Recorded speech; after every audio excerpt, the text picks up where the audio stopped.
ಇದೇ ತಿಂಗಳ 10ನೇ ತಾರೀಕು ರವಿವಾರದಂದು ಮಧ್ಯಾಹ್ನ ಊಟದ ವೇಳೆಯಲ್ಲಿ ವಿದ್ಯಾರ್ಥಿಗಳು ಊಟವನ್ನು ಸೇವಿಸಿದಾಗ ವಿಷಪೂರಿತ ಆಹಾರವನ್ನು ತಯಾರಿಸಿ ಮಕ್ಕಳಿಗೆ ನೀಡಿದಂಥ ಸಂದರ್ಭದಲ್ಲಿ ಆಹಾರವನ್ನು ಸೇವನೆ ಮಾಡಿರ್ತಕ್ಕಂಥ 31 ವಿದ್ಯಾರ್ಥಿನಿಯರು ಅಸ್ವಸ್ಥಗೊಂಡು ಆಸ್ಪತ್ರೆಗೆ ದಾಖಲಾಗಿರ್ತಕ್ಕಂಥದ್ದು ನಮ್ಮೆಲ್ಲರಿಗೂ ಗೊತ್ತಿರತಕ್ಕಂಥ ವಿಷಯ. ನಾವು ಘಟನೆ ನಡೆದಿರ್ತಕ್ಕಂಥ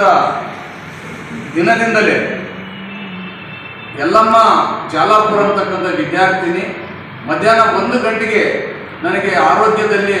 ಸಮಸ್ಯೆ ಆಗಿದೆ, ಹೊಟ್ಟೆ ನೋಯ್ತಾ ಇದೆ, ತಲೆ ಸುತ್ತಾ ಇದೆ, ಮೂರ್ಛೆ ಬರ್ತಾ ಇದೆ, ಜ್ವರ ಬಂದಿದೆ, ನನ್ನ ಆಸ್ಪತ್ರೆಗೆ ಕರ್ಕೊಂಡು ಹೋಗ್ರಿ ಅಂತ ಹೇಳಿ ಅಡಿಗೆ ಸಿಬ್ಬಂದಿಯವರಿಗೆ ಹೇಳಿದ್ರು ಕೂಡ ಅವರು ನಿರ್ಲಕ್ಷ್ಯ ವಹಿಸಿದ್ದಾರೆ. ಅದಾದ ನಂತರ ವಾರ್ಡನ್ ಅವರಿಗೆ ಹೇಳಿದರೆ ವಾರ್ಡನ್ ಅವರು ಯಾವುದೇ ಅಧಿಕಾರಿಯ ಅನುಮತಿ ಇಲ್ಲದೆ ಕೇಂದ್ರ ಸ್ಥಾನದಲ್ಲಿ ಇರದೆ ಅವರು ತಮ್ಮ ಇಷ್ಟ ಬಂದಂತೆ ಯಾರಿಗೂ ಮಾಹಿತಿ ನೀಡದೇ ಅನಧಿಕೃತ ಗೈರಾಜ್ಯವಾಗಿ ವಿದ್ಯಾರ್ಥಿಗಳು ಫೋನ್ ಮುಖಾಂತರ ಕೇಳಿದರೆ ನಾನೇನು ಮಾಡಲಿ, ನಾನೇನು ಮಾಡೋಕ್ಕಾಗ್ತದ ಅಂತೇಳಿ ಬೇಜವಾಬ್ದಾರಿಯಿಂದ ನಡೆದುಕೊಂಡು ಆ ಮಗುವನ್ನು ಮಧ್ಯಾಹ್ನ 1 ಗಂಟೆಗೆ ನನಗೆ ಆರಾಮಿಲ್ಲ ಅಂತಕ್ಕಂಥ ಮಗುವನ್ನು